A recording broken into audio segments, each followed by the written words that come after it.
track, getting hit multiple times. Coming out of that bike section, more drivers coming to blows.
Greetings, race fans, and welcome back to the inaugural season of Sim Racers Group Formula 3 Racing on SMB. JR Gregory back with you on the call with a huge shout out to my partner Charles Boshell for covering me last week, along with our producer Mike Braun and the rest of the slow motion broadcasting fam. And as 2025 season 3 winds down, I am stoked to be back behind the mic as the SRG F3 series crosses the Pacific to visit Suzuka. This track was designed back in 1962 as a Honda test track, includes a rare figure 8, and Suzuka has of course been home to some epic battles in Formula 1, and who can forget that controversial fight between Senna and Prost back in 1989. That one will live on forever. And tonight's configuration: 5.8 clicks, 3.6 miles, 18 corners. Current track record set by Sir Lewis Hamilton back in 2019 with a 130.983.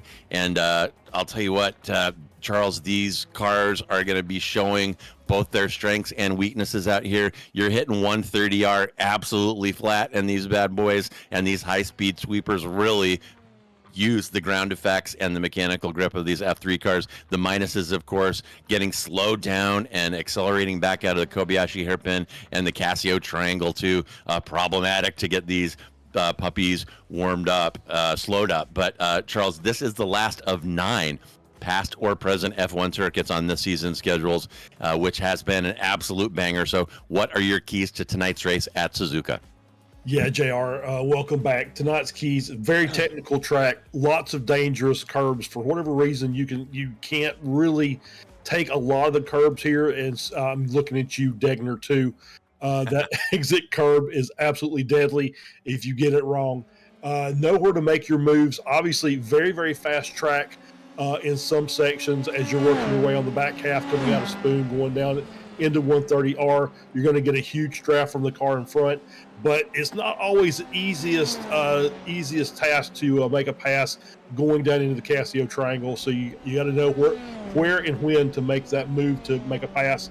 And then finally, the debris field might play a role in tonight's race. I think it's the first time I've seen a race here since they've done the debris update.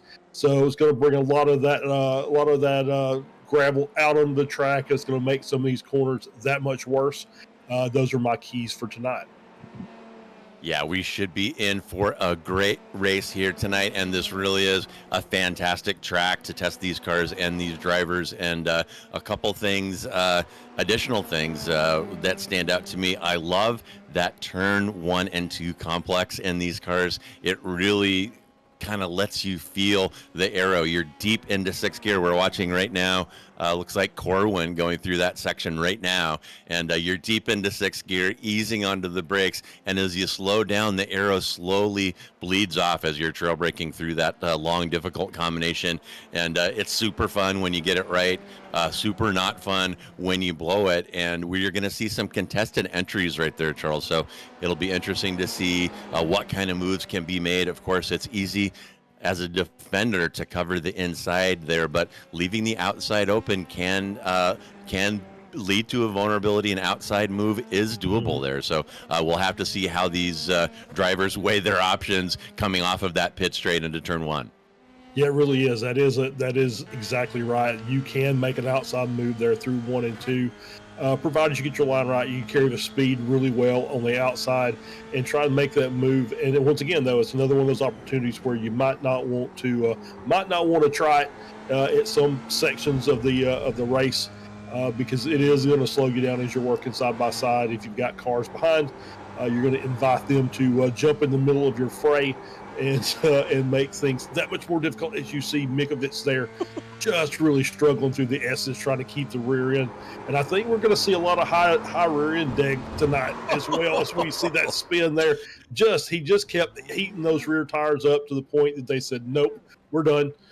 So you can reset and try that again. But I think you're going to see that that's going to be a problematic thing tonight. Is I think the Deg is going to be a little bit higher, and it may be all 4 corners. It's just going to be one of those. This track is very, very technical, very difficult, and these drivers have got their work cut out for them tonight. Yeah, and Mikovits showing some fast hands there in some quick opposite lock going through the S's there, but ran out of rear tire there, and every one little slide is a withdrawal from the bank of grip, and he kept withdrawing until that last check bounce, and he went around. And I have heard it said, Charles, I haven't been able to find this in writing, so I can't guarantee it, but I have heard it said that Honda primarily put this track together as a tire test circuit, and that certainly is consistent with some of the long sweeping corners here. We'll grind the fronts and then heavy braking and accelerating out of some lower speed corners. So tire deg is absolutely going to be a huge thing here. And speaking of tire deg, right now we're looking at 122 track temp. So it is mega greasy out there in the best of circumstances. Pretty high humidity there at 70. But as practice winds down, it looks like Stefan Chase is thrown down the gauntlet up front. He's got about a 4/10 lead on Vic Roy from Eggert from Conway, and then Jason Green will round out the top 5. So our usual suspects populating the top 5 in practice. And as practice winding down here, about 30 seconds left, we will begin our open qualifying session. If you haven't joined us, it is a 15-minute open quali. So we talk about this week in and week out, but open qualifying adds another layer of strategy. It is a tip of the hat to real life racing, and it can giveth and it can taketh away. Traffic can mess up your lap, and a lucky draft on a couple of these long straights can give you half a second to a second in qualifying. So it'll be interesting to see how that all shakes out here tonight. Yeah, absolutely. And you mentioned something, and I'm just going to kind of bring this up. I was doing a broadcast a couple of weeks ago with my buddy Ron Mullins over on the Weekend Warriors side of things, and we were at Oran Park, and we came up with the only two tracks we could come up with that were in iRacing that has the figure 8 configuration where it loops over itself is Oran Park and here. So I don't know if that means anything or not. Just kind of a weird little factoid for tonight. Yeah, it is interesting, and when we get a ride along going here, I'll show you after Degner that bridge that carries kind of the back straight entry towards 130R. And when you're on track, Charles, it took me forever when I was learning the track. Learning this place keeps you pretty busy, by the way. Mm-hmm. But it took me forever to actually put my eyes on that bridge, one, and then on top of the bridge, you can't really tell you're on it. You just kind of have to know where you're at on the track. So super interesting, and I imagine it really adds to being a spectator here. I have not had the privilege of traveling to Suzuka for a race, but I bet it's fantastic. And riding along with Eggert now, there's Degner 1, there's Degner 2. You look up right there, whoop, and there is that back straight leading from Spoon into 130R. So yeah, super cool design. And these folks were thinking outside the box, Charles. They drew this up in the 60s, and we're still having F1 races there today. And that kind of puts Suzuka in rare air among Formula One courses of this vintage, because many of them have fallen into disuse. Yeah, absolutely. And it's I guess just being in Japan and being an island, a very small island at that, you use the space as efficiently as you can. So yeah, it kind of makes sense to just have a course that loops over itself. And it's just fun. It's a fun racetrack, and this is one of my favorite combinations. Is the F3 car here? It is just a great. For hot lapping, it is fantastic, and racing is really good here too. Obviously, anytime you're in an iRacing official session, you're gonna have those moments where half the field is just gone in a heartbeat. But for just going out and having some fun, this is a fantastic combination. Yeah, it really is. And before we get too deep into qualifying here, let's go ahead and take a look at the season points. We are 9 weeks in, and these point totals are going to be reflecting one drop week. I think they count 8 out of the 12. So up top there with a stranglehold still on P1, there is Stefan Chase with 332, followed by Vikeroy and Mikovits. Chase, Vikeroy, Mikovits, and Green have dominated the podiums. Chase with 8, Vikeroy with 7, Green with 4, and Mikovits with 3. So these guys getting it done up front. Chris Eggert is there within striking distance. He could move up still with a couple races remaining. We'll round out the top 5. Then you see Poborgi, Velasco, Conway, Corwin, and Labivi rounding out the top 10, and we'll scroll down and let you see the rest of that. But there are our season individual points, and the F3 series has added a team competition. And Mike, do we have those as well tonight? Maybe. There they are. Okay, I pulled that on Mike unexpected, but up front, perhaps predictably, that is Chase and Kay. That is Stefan Chase and Dylan, and then Hubi SRG 6 is Mikovic and Duvall. Vibes-based racing team is Poborgi and Conway. Avovoom is Vikeroy and Neil Dev, and Green Posada. I should make you guess, but that is Diego Posada and Jason Green there in P5, and there are the rest of your competitors. The top 5 have kind of been shuffling a little bit. You see some very close intervals, only 10 between Vibes-based and Avavoom, and those two teams have switched spots a couple times. So the team competition still hot and heavy, with the exception of, as I said, Stefan Chase really has a stranglehold on P1 in individual and on team as we enter here into week 10. Yeah, absolutely. As I was just going to say, Case is up there on pole for his first lap, 154.4. We did see some practice times down in the 153s. So kind of expect those times to drop a little bit closer to that fast practice lap as we're watching the time starting to roll in. And a little early yet as we're on board here with Bali going through 1 and 2. You see the draft. That's going to help him and the car behind, which is Lopez. There should get a little bit of a speed in gain from that draft as we see Bali just kind of pull out of the way. I'm sorry, the car in front, which was Cotcher, I think, just kind of pull out of the way and let Bali go. And so he's going to make his run. Maybe that was a little strategy involved. Maybe that was kind of designed to let Cotcher letting them get the draft down the straightaway to start their lap. So we'll see how these times, as they're starting to roll in now, we've got the top 6 within that 1 second time frame. My guess is we'll see several more that'll jump in there as well.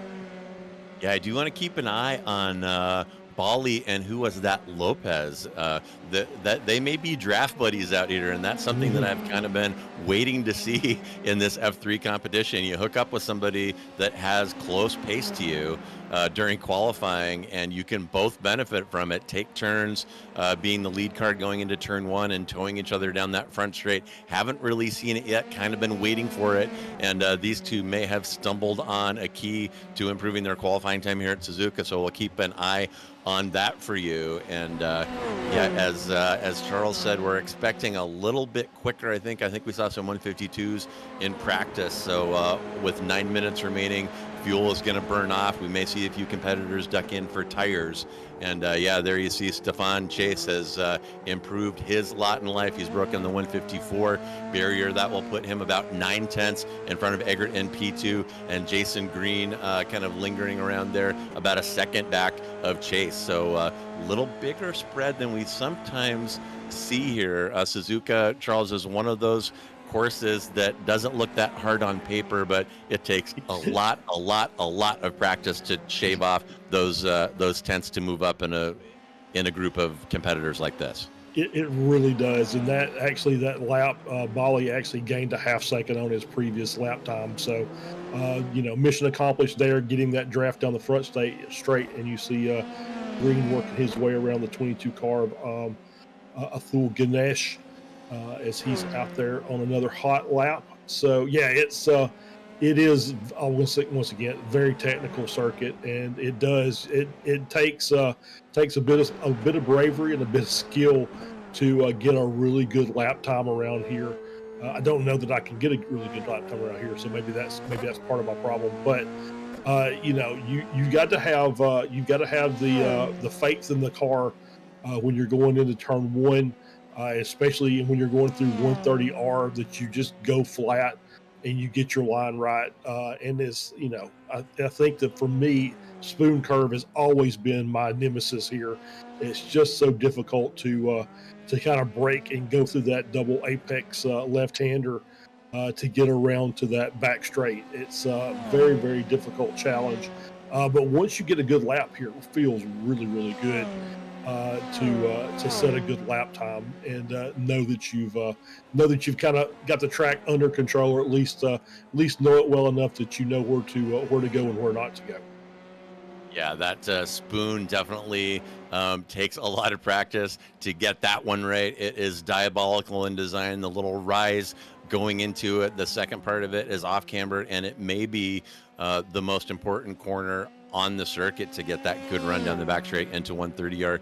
And another thing that personally I've struggled with on this track is getting a good exit out of the Casio triangle. Can make a huge difference how early you can put the power down and get moving there. And folks, Charles kind of understating his abilities in these open wheelers. He can definitely wheel these things and would be well into the top 10 in this group. So don't let his false modesty here fool you, because he definitely knows how to wheel these bad boys. And riding along right now, who are we with? Here's Ope Oladipo. We have not seen him out here in a little while. Let's see what he was able to do if he got a timed lap here. There are a few traps for offs around here, and did he get a time there? I'm not seeing it. Yeah, I don't see it either. No, he doesn't. No, he's just out on his out lap. So this is his first flyer, I think, based on what I'm seeing on the timing and scoring. And I don't know if you caught this last night during your F4 broadcast, JR, but they've done an update to the SDK graphics a bit. So they've got the flags out there now. So now if you see a black flag or you see a yellow flag, that means that there's a slowdown involved in that car's lap time, which in qualifying means that that lap is no longer valid. But when we get to the race, you may see that pop up, and that's just thought I'd bring that to the viewers' attention. Is we've got a few new toys that have been added to the software that we may see during the course of the race tonight. Oh yeah, cool. Yeah, that is great information, and thank you for bringing that in. And some pit activity, folks. It looks like Stefane Casse has come off of his pole lap and is spending time in the pits. We'll see whether or not he has come in for tires. Vicroy in the pits as well. Grinsky, Posada, and it looks like Lloyd Conway may have switched rubber and is on his out lap. And we kind of go back and forth about whether or not it's worth it. A little bit longer of a lap here, 2-minute lap at Suzuka. So going in for tires kind of blows a lap on the in lap, blows your out lap, and another lap to get the tires up to temp. But it really may be worth it here, and we'll see if these guys can make anything out of it. Several drivers looks like are going in for fresh rubber and going to take another run, fresh tires, and a lightened fuel load, and see if they can improve their qualifying time. Yeah, absolutely. It's a good shout. It's a little late. I think you probably want 2 good laps here at the end once you get that new set of tires, and maybe pushing their luck to try and get that second lap in. But we'll see how it all shakes out as we're looking at Tyrone De Silva up in P5. Good run for Tyrone tonight. We see an off track there. Degner 2. That won't be the last time we see a car off the track in Degner 2, probably. It's such a tough corner to get right, to get the car stopped and then turn through and get a good exit out of there without you spinning the car and heading into that right side wall just under the bridge. We may see that a time or two tonight, just kind of the nature of the beast. But De Silva having a good qualifying run up in P5, just ahead of Chris Eggert, who's who kind of expect to see. He's been up near the front most of the season, so good run for De Silva. And Degner really is one of the most thrilling parts of this racetrack. If I ever attended a race here at Suzuka, I would definitely spend some time there. That entry is one of those places on the track where there are a million lines through there, to curb or not to curb. You can go through Degner 1 particularly a lot faster than you think. And then how much of that exit runoff do you dare to use? It's inbounds, but it doesn't have the same grip as the track. So you're rolling the dice right there. And then Degner 2, how much curb do you use there, if any? That Degner 2 has a pretty significant camber. If you get on the curb at all, you throw away the benefit of that camber, so even though you're opening up the corner a little bit. And here's something I would love to see, Charles. It is doable. Dangerous but doable. My favorite kind of pass is to take a little dive on the inside of Degner 1 if you catch somebody napping, and I would love to see somebody give that a try out here tonight. But qualifying winding down here, about 2 minutes left. Some of these drivers are going to be probably on their last lap. Some of them may have one more coming to them, but right now it is Case from Mikovits, from Vicroy, from Snyder, from De Silva. Those are the frequent flyers here in Formula 3, as are Eggert and Green. We've got Corwin, Bali, and Velasco rounding out your top 10. We were talking about Oladipo. He has put down a lap and currently sitting in P11, about 1.2 off of Casse there in P1. Yeah, good lap by Oladipo on his return. As you see another car going wide there, just a 10th off Velasco for that 10th position, with about a minute left. So the cars that are out there now that are on this lap, as we see there with Snyder, just a little too much speed coming out of the S's, and then loops it coming around the Dunlop curve, and he's going to have to reset. That's going to be quality done for him, unfortunately. So he'll have to just live with the time he's got, as we see Green making his way around. So this lap will count for him. I don't think he's going to be able to get back to the start-finish line. So this will be his last flyer before we get ready to start the race. And I know Green would like to move up. He is always kind of dabbling within striking distance of the podium, sitting right now in P7. And he was probably wanting and expecting something a little bit better here. So we'll see if Green can improve his lot in life. All he needs is a couple hundreds, really, to move up past Eggert. And if he gets about 1200s, he can get past De Silva. So he is in position, if he can get a heater here, to move up significantly with just a couple tenths. So no pressure, Jason. And we're not watching you. You're not the only car on track right now with the camera on you. But we know that Green wants something a little more out of this qualifying session. He's running out of time. So if he's going to make it happen, it needs to be right here. Yep, and he's running solo, so he's not going to get the benefit of a draft from anybody. So this is going to be his pure pace. So we'll see where he comes across as he comes through the 130R into the triangle. Make this good line coming in, pretty good line coming out. Yeah, that's a good run through there. As he's going to come around to the start-finish line and pick up this time. And is he going to be an improvement? 54.9? Nope, not quite. 2 tenths off of his fast lap, so no improvement, and that's him done for qualifying as he's crossed under the checkered. As we got Navas coming around as well.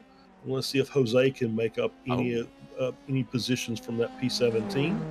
Yeah, I was watching Eggert. He took a little bite up. That'll move him up into P4. He got a 154 for that time around. So Eggert able to make hay with his last lap. And as I said, that'll put him up into P4. I think he was sitting in 6 or maybe 7, or he's sitting in 6 before. So good for 2 positions for Eggert. So our grid solidifying here. You can see on our track map just a couple of cars remaining. And looking right now at Duvall in the 13 car. He's running a little lower in the grid than we normally see him. See if he can improve his time.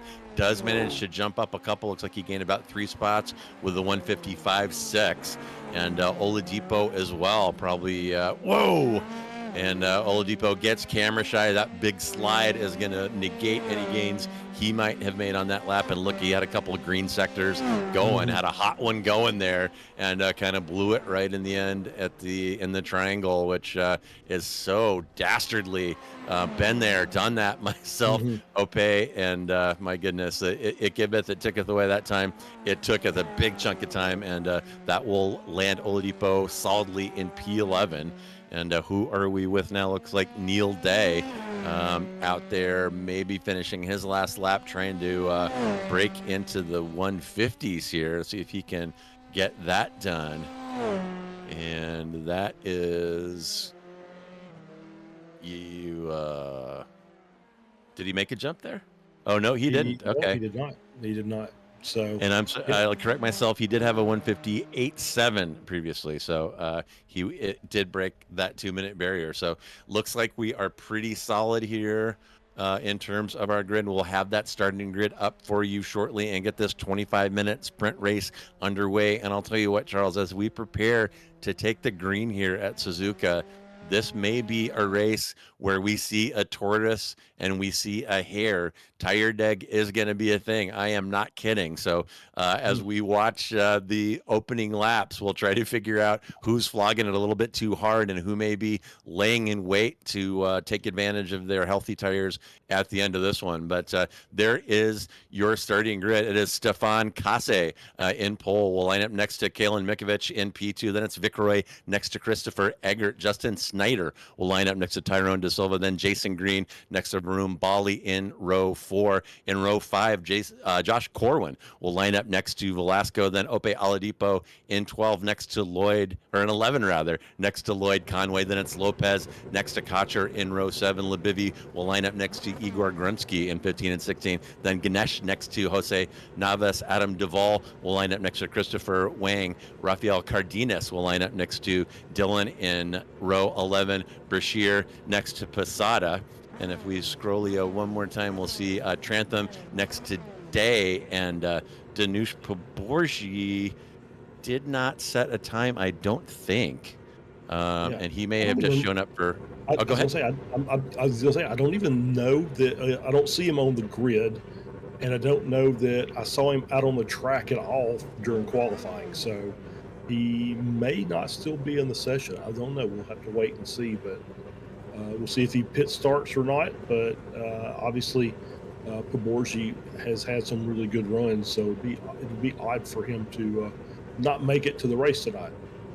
Yeah, Borgi may have just shown up to put some laps down with his buddies here and decided not to take the green, but that will hold up the start while we wait for a couple of cars. iRacing is going to force this one in about 15 seconds. So that is Stefan Kasse there in the 243 car, the red car to your right. So he will have the outside entry into turn one, but he can't spaced a little bit ahead there off the start, so he's going to need to move over and cover off Mikovits, and we are green, and let's see how Kasse gets off the line. So far so good. It's Kasse from Mikovits, from Vickeroy, from Egger. It looks like De Silva has snuck past Snyder, and Snyder having a problem. There's a little bit of kerfuffle here coming into turn one, and we see some cars going wide.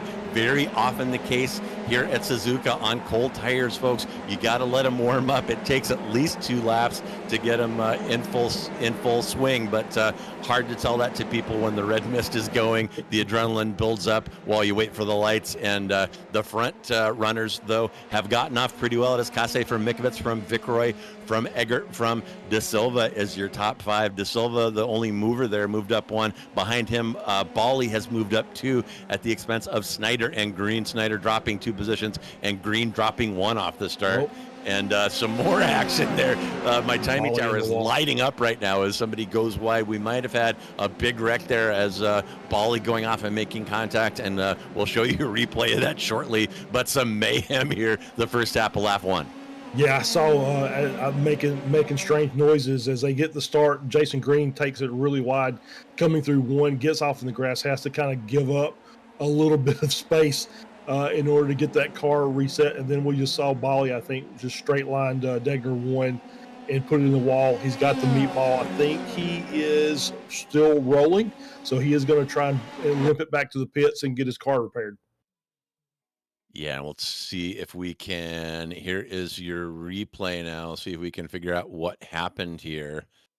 And a little help from the 82. You saw just a little jog there, and that is going to send that cool.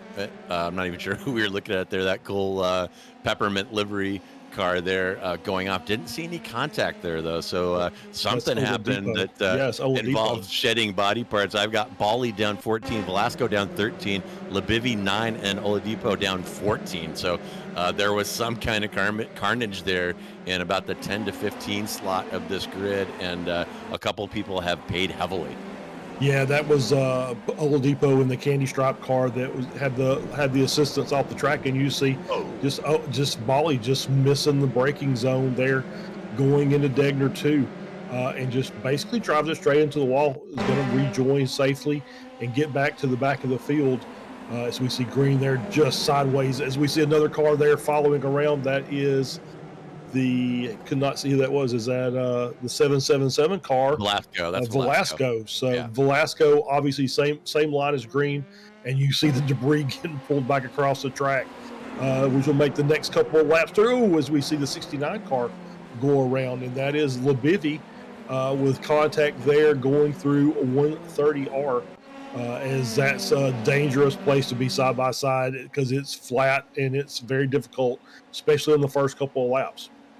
Wow. And I said I wanted to see somebody try to stick it in that entry of 130R, but not quite like that. That number 69 car victimized there. Lebivi taking a pretty hard shot there, and you got to think the person who made that contact on the inside may have picked up some damage. But right now we're looking back from the car of Stefan Kasse. That's looking back toward Mikovits. He's got about 7/10 back to Mikovits, then 3/10 to Vickeroy, 4/10 to Eggert. So these 4 cars building a train up front. These cars do train up on these courses with long straight. So right now it is the job of Eggert, Vickeroy, and Mikovits not to let Kasse get away here. You want to hang with them as long as possible, maybe take a breath, dial it down a couple notches, and just stay with them. Preserve your tires for later. But oftentimes, we do see these cars train up. There's another train forming, and there's a little peak. And who is that down the inside? Is that De Silva trying to put a move on successfully into turn one? Didn't quite catch that car number, but some great action on that entry to turn one. Was that Green in the Greenmobile? Good looking move there, making it happen in turn one. Yeah, good move by Green. Yeah, and you're right. These cars that are in second through fourth, Mikovits, Viceroy, and Eggert, their main focus is stay in line. Main task is stay in line. Do not lose that draft up to Case. They want to stay within that 1 second window to have a chance here. They want to keep pressure on Case. Case has had had the luxury of being able to get a big gap in these races and being able to just not have to push the car. Saves his tires, and so he can basically withstand any challenge late in the race because he hasn't had to push very hard. So these guys need to keep close and keep the pressure on him. Yeah, and Mikovits with a little bobble there into the Kobayashi hairpin. You saw him dragging a front tire, and when Kase looks in his rearview mirror and sees that cloud of smoke behind him around Mikovits, that is going to put a smile on his face. Exactly what he needs to help him build that gap, and right now he's hoping that Mikovits becomes the cork in the bottle and helps him get out of draft distance of the cars behind. And there's Cardenas flirting with that curb. Degner one, you want to cuddle up to it, you maybe want to put your hand in its lap, but you get too close, you get slapped, and Cardenas got it right there from Degner one. He absolutely did. He's exactly right. Caught that inside curb, and he did a good job of catching the car. Didn't try and force the issue. Let the car just bleed speed off in the grass and slow it down, and so he could get it back under control, and was able to rejoin out of Degner 2 and continue his race, as opposed to the opposite, which is basically just getting thrown into the wall. So good job by Cardenas to be able to recover it. Yeah, this front group really driving away here. Look at that gap between Eggert and De Silva. 3 seconds now already on lap 4. So turning into a race of 4 here up front with De Silva kind of on an island. He's got Snyder about 1.2 behind him, and Snyder is leading another train of Green and Corwin. Then another grab, and it's and there's the problem. That's Viceroy.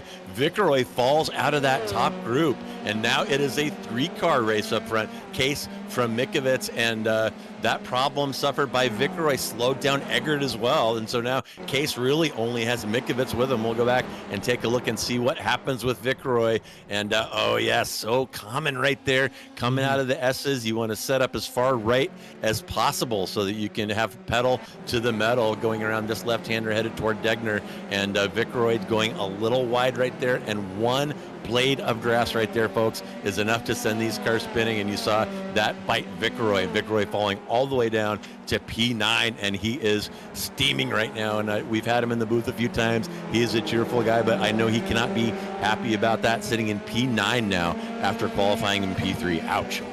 Yeah, we've talked to him a couple of times, and he's got a really great attitude. He always wants to improve. He wants to get that final step, get that win. But he just seems like he makes a little mistake here or there and ends up costing him. This time he made it early, so he's got a chance to recover some positions, but it's going to be hard to track down Case and not destroy his tires in the process. We're riding on board with Green, who's kind of stuck there in P6, hasn't really found a way around Snyder yet, so he's just kind of sitting there in wait and using the draft to his advantage, but it's obviously as the laps tick off, he's going to want to try and make a move and get up there and track those front runners down, as the gaps have now opened up because of a little incident by Viceroy. So it's really only Case and Mikovits within a second, and Mikovits is going to really have to buckle down to try and make up that time. And I'm sorry, I've been saying Kase. That's actually Stanley Cash up front there. Apologies to Stanley, but Cash looking good. Actually, he's almost got Mikovits shaken. If he can just add another 10th or 2 during the interior part of this lap, he'll be outside of draft range. And there it is. You see that interval turn white there next to Mikovits' name, and that is just what Stanley Cash is looking to do, is stretch that gap over a second, so he's no longer towing Mikovic, and he could end up driving away, as we've seen him do many times. And oof, looks like there's a yard sale going on right there, and Lebivi learning how these F3 cars do in 130R with no front downforce, and that is a result there. It's there's understeering, and then there's fatal understeer, which we saw right there, and Lebivi has parked it and maybe can find some comfort in that car number, but as his on-track activities are ended. Yeah, you're right. You're right. Charles. Lebivi tough break tonight. So he'll take the rest of the night off and think about things and come back for next week. So. This is a difficult track, so it's no surprise that we were going to have a few cars not be able to make the full 25 minutes. Yeah, and that is one of the fascinating things about this sport, Charles, and I've observed this in myself. You can go out and do hot laps and set those purple sectors, set your personal best, and feel good about that in practice. But when you get in the race, you have to learn to, turn it down to 9.8 or 9.9 instead of 10, because during the race you can't afford to take risks that are going to end your race or going to cost you a big handful of positions, and that is a constant struggle. I know it is for me out here, wanting to push just that little bit harder, especially when there's somebody within striking distance in front, and it kind of impacts your judgment and can lead to some of those kind of errors, and it's really kind of illustrates the mental part of being a race car driver. Yeah, it really does. As we're watching Jason Green there, just looking around the outside, going into one. Good job by Snyder to do the defensive line down through 1 and 2 on the inside. Green just not able to carry enough momentum on the outside to make that pass. And he's just kind of sitting there. He's about a half second, 6/10 back, and really hasn't found an answer to Justin Snyder just yet. But I know Jason, I've seen him race enough that he's very patient behind the wheel of the car, and he's constantly watching and trying to see if there's a mistake made or trying to find a way to make that move. So I feel pretty confident that he'll get that done before the end of the race. But once again, the longer he stays back there, the harder it is to move up. As we get a replay here of Dylan straight lining that as well, gets it caught up just barely. Oladipo able to get around to the inside, but yeah, you can just see Degner one really catching some people out, just making little small mistakes here and there, but able to recover it, but losing time in the process.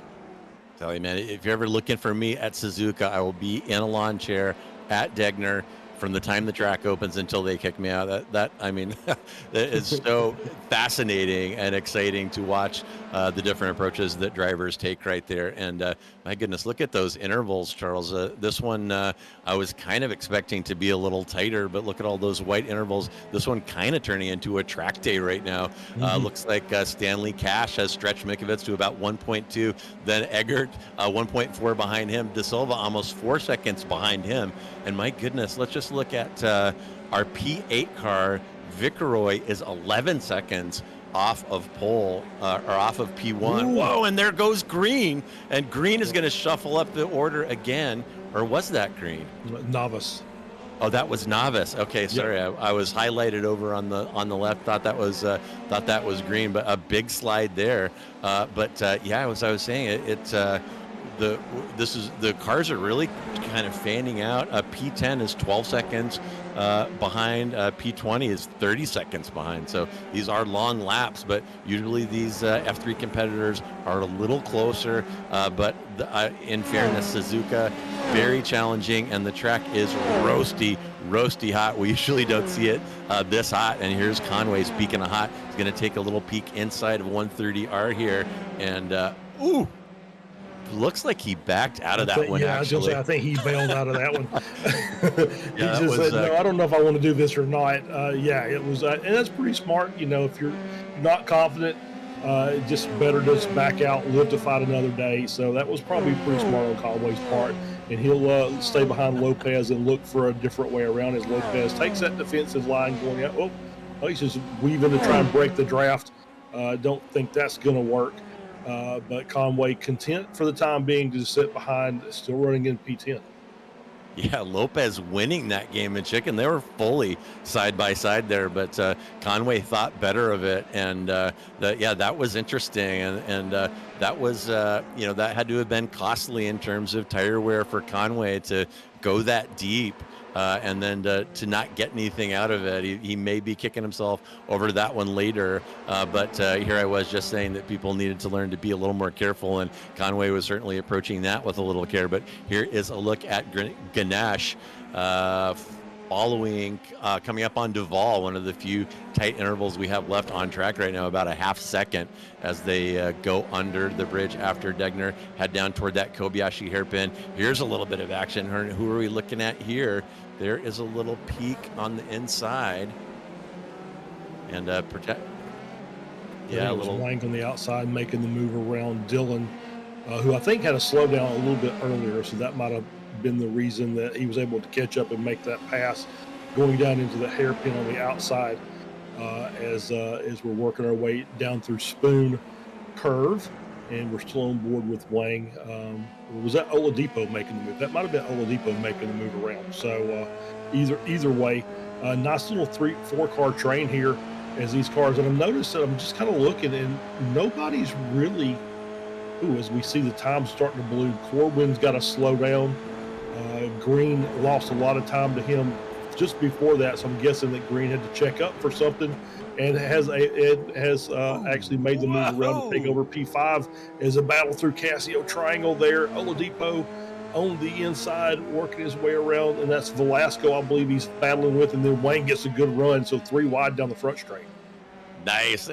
Nice battling there through the Casio Triangle, and this one is going to continue as Oladipo will enter turn 1 next to Wang there, I guess, or is that Velasco with Wang behind, hoping to pick up the pieces. But pretty good action right when I was saying the field spread out.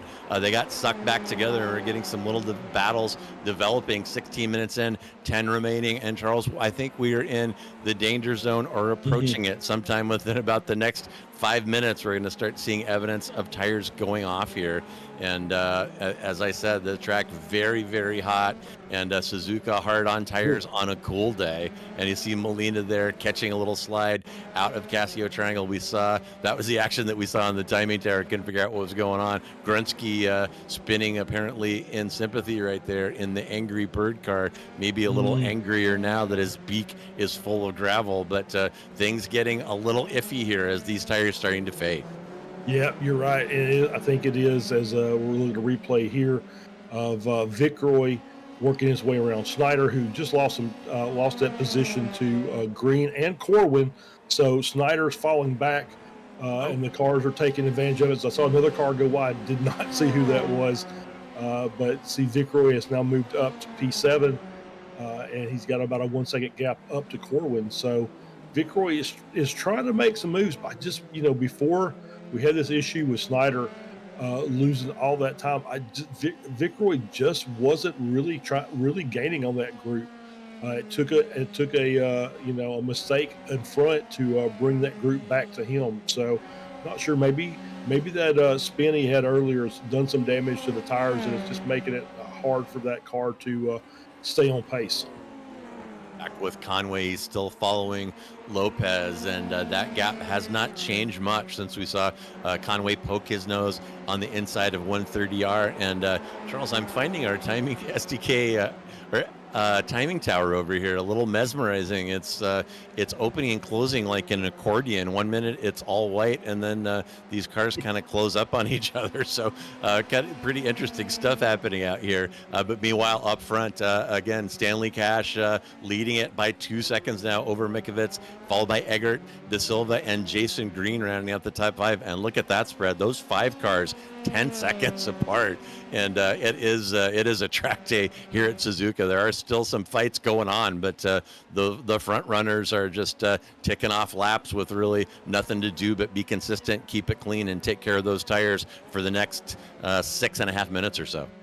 Yeah, and Eggert had a good run a couple weeks ago where he was, I think it was when we were at Zandvoort, where he was the fastest car on the track for the last 7 or 8 minutes because he did a good job of hanging onto his tires during the first part of the race.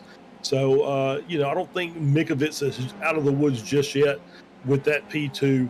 Eggert seems like he's really good at hanging onto the tires and being able to use them at the end of the race. So we'll see if that picks up.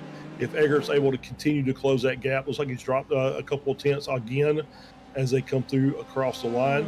54.9 for Mikovits, 54.6 for Eggert. So you can see that gap starting to close a little bit, and Case is just kind of checking out with a 54.3. Yeah, he absolutely is. And about 5 minutes remaining, probably 3 laps remaining in this one. And you're not going to believe this, folks. My producer has said in my ear, I've got that name wrong again. It's actually Stephen Case, who is leading right now, also your championship leader, and Case appearing to get another podium here. I told you earlier how many podiums he's had. It's a little guy. He's had 8 podiums in 9 appearances. So Case definitely the class of this field, and showing it again here. He's got that gap again, as I said, up to 2 seconds, and having a little bit of a track day, as frankly are the top 5. There's no one anywhere near them. Corwin within a stone's throw of green, but really nobody showing any signs of life here down the stretch. If somebody has anything to do, it is time. 5 minutes remaining. Smoke them if you got them. Looks like Duvall might be reeling in Ganesh a little bit for P12, but other than that, not a lot going on right now. No, really not. It's just kind of what you expect, I guess, with a technical track like this. Little small errors that you're not really spinning the car or half spinning the car. Maybe you're locking the brakes up going into a corner, or you're getting a little loose in the rear. Coming out of a corner, but able to catch it and just losing 10th here and 10th there. And the time's just kind of wavering. I think the biggest thing I noticed early in the race, and I had to keep this in mind for the next time we come here, was I didn't really see a lot of the draft. Didn't really look like it was that strong here. It just, like that, just not really anything going, as we were seeing Duvall taking a look to the inside and saying, no, not yet, but he's back on to the back of Ganesh, and with a couple of laps left, he is going to try and make that move before it's all said and done.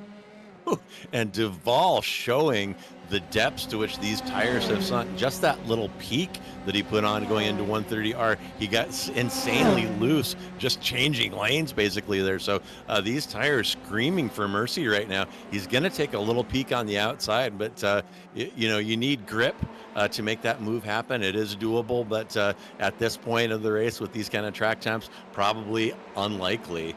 And there are a couple, that's probably the closest battle right now for P12 between Duvall and Ganesh, and that is stretching out again. So the timing tower doing its accordion impersonation again, and probably about 2 laps remaining. Let me see where Case is. Yeah, I'm going to say about 2 laps remaining, and here is Case coming up to Spoon here. So Case probably going to take the white flag next time around. But yeah, coming down really close. Yeah, it's going to be close. So you have to keep an eye on the timer, and somewhere up in where the iRacing gods hang out, there's dice being rolled about whether or not the white goes out. It's not an exact science, folks, but we'll keep an eye on that starter tower when Case goes through there and see if we see the white flag waving. Sometimes the easiest way to tell, but it's going to be awfully close right here. If this is not the white flag lap, it is certainly going to be the penultimate lap, and Case has matters well in hand here, still with a 2-second interval back to Mikovits. And I do not see the flag man out there, so we're going to do 2 more. So 2 more times around for Case and the rest of the group. The gap is pretty comfortable at 2 seconds. I think Case probably is just in gap management at this point, as Eggert has not really made a move, has actually lost a little bit of time to Mikovits. And I see Corwin and where did Vicroy has made his way around Corwin to pick up P6. So that battle is kind of over, as we'll see him taking the inside line down into turn 1, makes that pretty handy little move and gets around. and checks out, starts building that gap up to trying to catch Jason Green for that top 5. Yeah, and and a little move, brave little move there, Oh, and into Casio, and that angry bird getting angrier, and he is not going to be shopping for a Casio watch anytime soon. That's their second off there. And you mentioned Vickery, pretty good recovery from him. Remember, he was down 6 positions, I think, all the way down into P9 after his little incident at the top of the S's, and has fought his way back to P6. So he's regained 3 of those last 6 positions. Pretty good recovery by him. Once you lose that much time in this group, very hard to get it back. So Vickery actually putting in a pretty good drive, and you wonder what could have been if his little incident had not broken up those front 4 early on in this one. yeah, I know that's what he's thinking. Is that, man, I had a chance to finally get to the top step, and just messed up a corner, and that's really all it came down to. Just messed up a corner, and it just cost him. It cost him everything tonight. So obviously he's going to lose unless something strange happens here on this last lap. He is going to lose points to Case that he more than he really needed to, and that's going to make life very difficult for the final few races. My goodness, and this is one of those bizarre races. Case just took the white flag. Oh, and there's Degner, and there's JR right outside the fence waving a Porsche flag and drinking a non-alcoholic beer, cheering that little incident.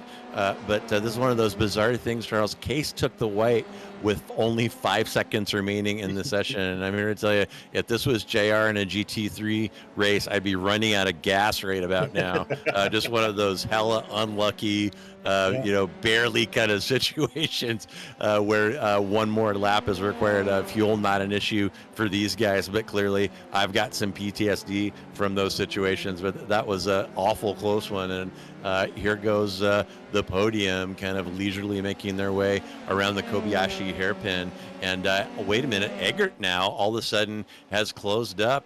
He's within sniffing distance of Mikovits here. He's got it down to 0.9. Probably not enough, but at least something is happening out there. And Mikovits actually the last time around turned in his fastest lap. So Mikovits still trying to pedal here, but that huge gap built up by Case, a little bit too much for him. We'll ride along with Eggert here through 130R. We'll just ease over, maybe dip a wheel in the grass, keep it floored, commit completely, get ready to catch it. And here we go, hard braking under the Advan Bridge, heading into the Casio Triangle for the first time. And we'll wait for that podium to come down. The pit straight here for the last time. And Case wins this one by a mile. And my apologies to Case, the confusion about his name. I'll make sure that doesn't happen again. But it is going to be Case from Mikovits, from Eggert. And here they come.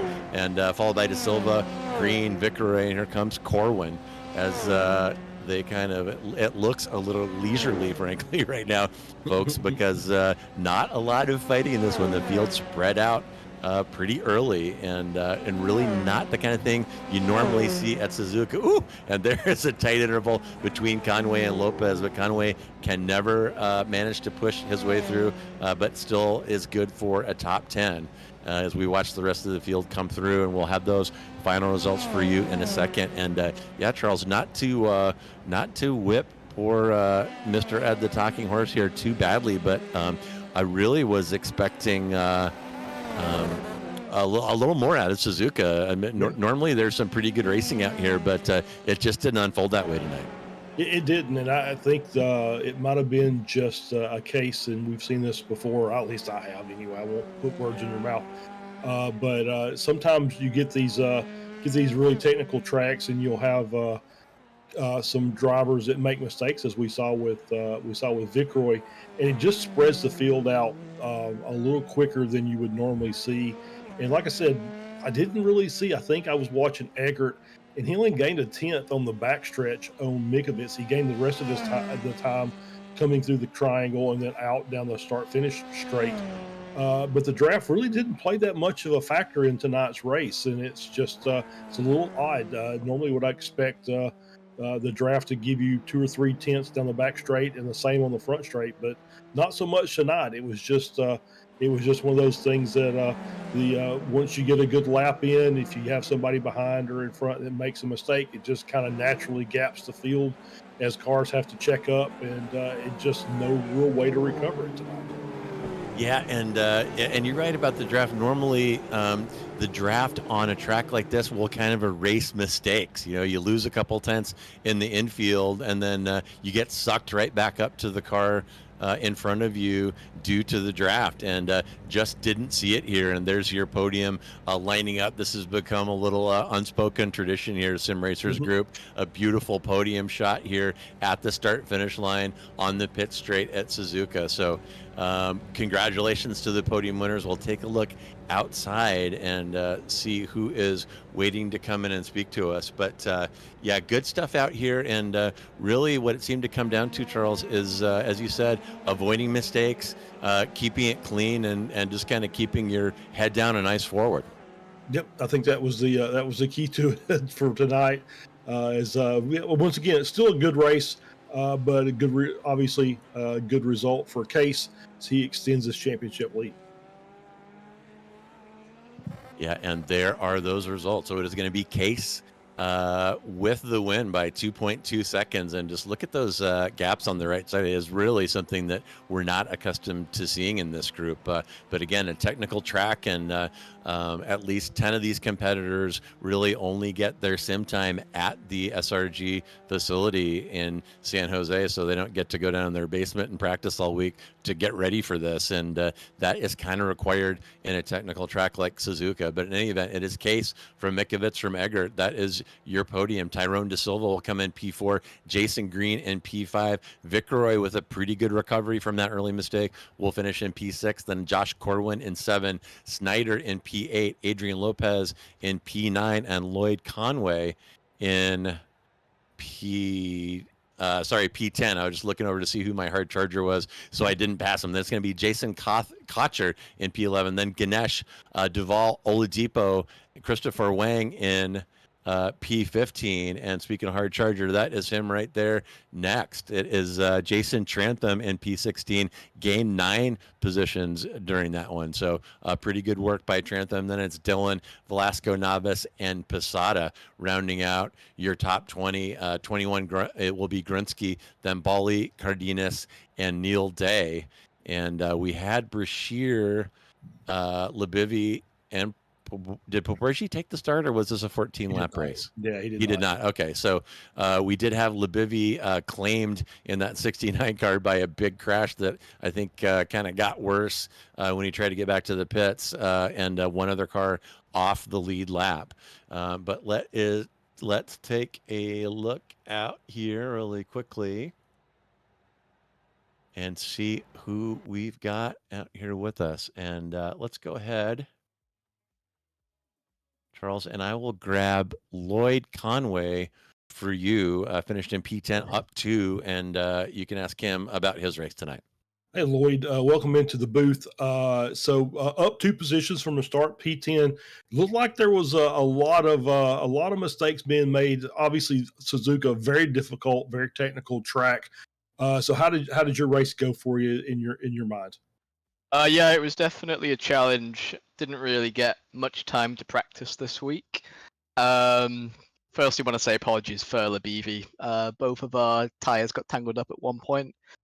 But other than that, it was a really fun battle with Adrian Lopez, especially towards the end. We were, quite intensely going wheel to wheel for that position, and he managed to fight me off. But, it was an okay result for me, but either way, I had a lot of fun with it, so happy days. Yeah, absolutely. Anytime you can gain positions and survive a race like this, you got to kind of feel like you've done pretty well, even if it's not maybe your best result of the season. Still, it's a good day at the office if you finish better than you started. Indeed, agreed. It was really slippy out there as well, especially towards the end. So I'm actually surprised there was much less carnage than what at least I saw in my car. So yeah, I think everyone did a great job. Yeah, absolutely. And so, speaking of carnage, Laguna Seca next week. Obviously, free track on the iRacing service, so everybody has access to it unless you're in the Sim Racers headquarters. Then maybe not as much practice time as you might want. So, what are your thoughts about Laguna Seca? I think that's going to be really challenging, especially because SRG's location is right at the home, well, kind of close to the home of Laguna Seca. So I think not only that, but so many of the guys, including myself, have been to Laguna Seca in person before. So we've driven it in person and we know the nuances of the track. So I think it's going to be a lot of fun, really challenging. I have run a few practice laps at Laguna Seca in this car, and I will tell you that by contrast to every other track that we've done so far in the season, the F3 feels so much faster at Laguna compared to any other track. So I feel like there's probably going to be a few times where people are going to make bold moves because, of the familiarity, but then also because the car feels so damn fast at Laguna. But I think it's going to be a really entertaining race, and that's the one that I'm looking forward to the most. Absolutely. Well, Lloyd, congratulations again on your top 10 finish, and we'll let you give any thanks or shout outs before we let you go until next week. Give a shout out to Jason Cotcher as always for such a fun week. It's a highlight of my week, and I know it's a highlight of a lot of other guys. All right, there you go, Lloyd. Congratulations again. Thank you very much, and we'll see you next week. Cheers. Thank you. All right. And that was Lloyd Conway, breaks into the top 10 by moving up 2 and surviving a very tough race out here at a very, very hot Suzuka. And next we'll bring in Chris Wang. And Chris, getting some work done. Not a epic qualifying from you. You qualified P20, but moved up 5 positions. And it really looked like some tires were fading toward the end of that one. So how was that car feeling to you down the stretch? Hey guys, can you hear me all right? Absolutely, you sound great, man. All right. Yeah, I've run the track in a couple practice races, and definitely I think a combination of the track's super hot, the tires get worn, and towards the end I was trying to chase Ope and Alex a little bit, and definitely overdriving the car a little bit, but trying to keep it under control. Probably underdrove the car, if anything, during those last few laps. I was just so scared of one wheel over the grass and throttle down, and I'm facing the wrong way. Yeah, absolutely, and it's Suzuka a lot harder than it looks, especially when it comes to squeezing out that last half second or second. There's a lot of little nuances and a lot of timing and patience that go into driving it. So very well done, workmanlike performance out here, and it looks like next week is going to be a big one for Sim Racers Group, where we're going to be visiting what many of you folks consider your home track. I don't know how you choose between that and Sears Point, but in any event, Laguna Seca next week. So what are your thoughts about that one? I usually love Laguna Seca, but this will be my first time driving cars this fast at Laguna. And a lot of very fast cars around that track sometimes can get a little hairy. So try to keep it clean, keep it safe, and not get in anyone's way. Well, we will keep our fingers crossed for you that the weather gods are a little kinder to you than they were here, because it can definitely get toasty at Laguna Seca in August. Hopefully we'll have some cloud cover to give you all a break from that. But again, Chris, fantastic work out there today, moving up 5 positions. And as we wrap it up, is there anyone you would like to thank or give a shout out to? Yeah, I want to shout out you guys, as always, along with the SRG crew and Jason, Tyler, and Alex kind of running the show. I also wanted to shout out today everyone that drives from home, especially out of state. It feels like they really make a commitment to be out here all the time, and I really appreciate seeing their names, seeing their faces, and just always getting to race with them or follow them, more likely.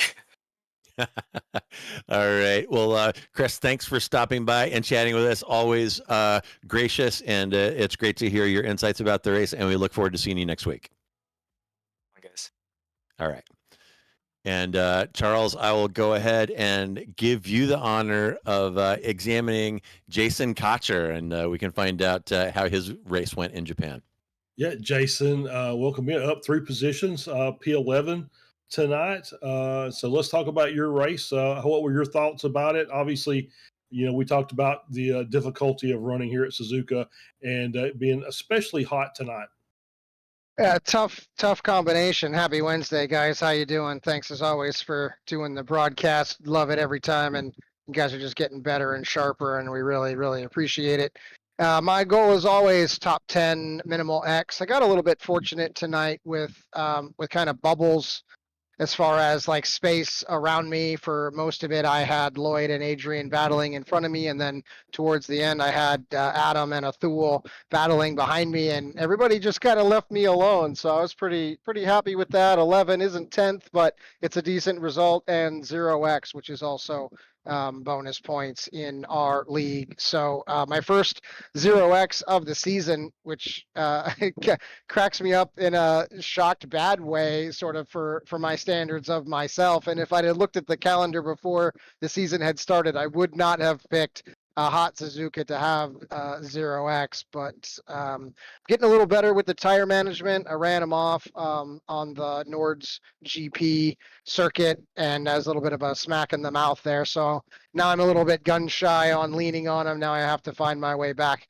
with a little bit of pace. But yeah, great race for me tonight, and looked like there was lots of battling going on. I'm just flipping through some replays and stuff here. Hopefully it was an entertaining broadcast. It was indeed. It always is with these F3 races. So really good battles on track, and caught some mistakes that you probably wouldn't normally see from some of the drivers who probably will be shaking their heads at the end of this. But yeah, 0x in a race here is an accomplishment in and of itself. So yeah, bonus points, absolutely worth it for this. So next week we get to I guess your home track, Laguna Seca. Is that what you would consider your home track? Or yeah, one will be closer. They're both favorites. They're like kids. You can't have a favorite child. Laguna Seca is an hour south of San Jose here, so that's pretty much home track for most SRG participants. And we've added an experimental race for week 13 at the end of the season that we're going to do at Sonoma because we enjoy it there and we don't get to race it very often. So looking forward to that. But yeah, the F4 kids ran Laguna a few weeks ago, and it's a free circuit, so everybody's done 100 million laps there, obviously being world famous. So that will be a battle. I think everybody will be excited about that one, and the F3 cars will be fun to throw around there, I think. So definitely looking forward to that. And then Road America closes out the season, and what a season it's been for tracks and racing, and our first season as the F3 community, and these cars can only be considered an absolutely smashing success. So we'll see if we get that new F3 car in the off season, but lots and lots to look forward to for years to come. So super grateful for that. Yeah, absolutely. And yeah, we'll be looking forward to these last couple of races as well. Obviously, iconic Laguna Seca. The first lap with the entire field going into the horseshoe is going to be something that we're going to have to keep an eye on. And then Road America is one of my favorites, so I'm going to really enjoy covering that race as well. So, Jason, we'll let you give any thanks or shout outs or hot takes or anything else before we let you get ready for next week. Yeah, guys. Thanks, SMB. As I said, you guys are awesome. We love watching the replays, and it just adds a whole new dimension to it. It's so fun to send the links to the family and let them cheer on, you or your friends or your cousins or your kids or what have you. It's just really special, and we're so grateful that this has worked out so well. Quick shout out, Josh Leslie, an F4 champion, won that last night. And it's like the giraffe being born. We're kicking him in the butt straight away. He will be in F3 for Laguna Seca next week. And I'm sure, though he is loved in the community, the F4 kids will be glad to see that guy graduated on his way. So we'll be looking forward to that. Congratulations, Josh. Well done. Well deserved.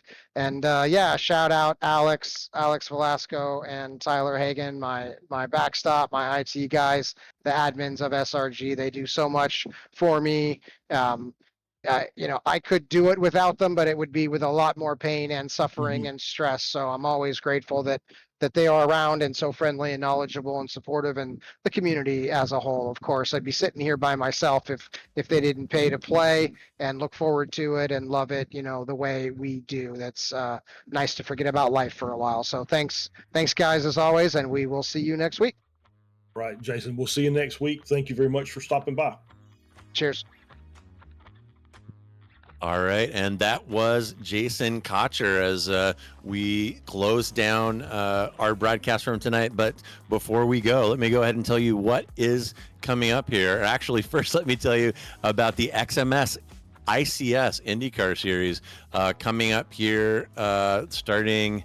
Gosh, looks like 1 week from tonight. And look at that schedule. Road America, Mid-Ohio, Ohio, Long Beach, Red Bull Ring, Texas, and the Indy Road Course. That is going to be a fantastic season to test these Indy cars. And they are still looking for drivers. So registration still open. Go ahead and go on to xmsracing.com and check it out. If you would like to join us on those races, will, of course, be broadcast here on SMB. And coming up this weekend, Weekend Warriors Formula V will visit Okayama, and Ron's Race Nights will see iRacing official top split action with Legends cars at Lime Rock. What could possibly go wrong? And on Sunday, Weekend Warriors double feature SRF Spec Racer Fords will throw down at Road America, and Formula Fords will battle at Sonoma. We've been talking about that a little bit already tonight. And next Tuesday, we'll be back here with SRG for Formula 4s at Interlagos and round 5 of the American Muscle Series. And 1 week from tonight, SRG Formula 3 at one of the temples of American motorsports and the Sim Racers Group home track, Laguna Seca Raceway. You are going to want to tune in for that. Go ahead and hit that subscribe button and hit that notification icon as well so that you don't miss any of the action here on Slow Motion Broadcasting. So I am JR Gregory. On behalf of myself, my partner Charles Boshell, our producer Mike Braun, and everyone here at SMB, thank you so much for joining us. Enjoy the rest of the day wherever you are, and hang in there, baby. Friday's coming.